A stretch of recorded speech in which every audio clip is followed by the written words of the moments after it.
Alamin naman po natin ang bentahan ng bulaklak sa Dangwa sa Maynila at may live report si Isay Reyes. Isay? Pia, ilang araw nga bago ang undas, abalang-abala na ang Dangwa. Hindi pa man masyado marami ang mga namimili.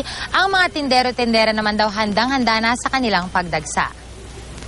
Karamihan sa mga tindero dito, ilang araw nang hindi umuwi, subsob sa paghahanda ng kanilang mga paninda.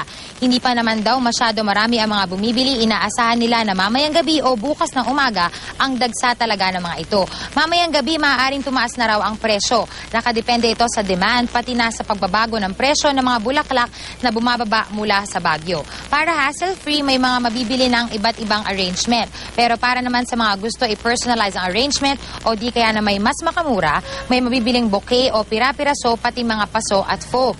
Paalala lamang po, mag-ingat sa pamimili lalo na kapag naging siksikan na rito sa Dangwa. Yan muna ang aking update mula dito sa Dangwa. Balik sa Pia. Maraming salamat, Isay Reyes.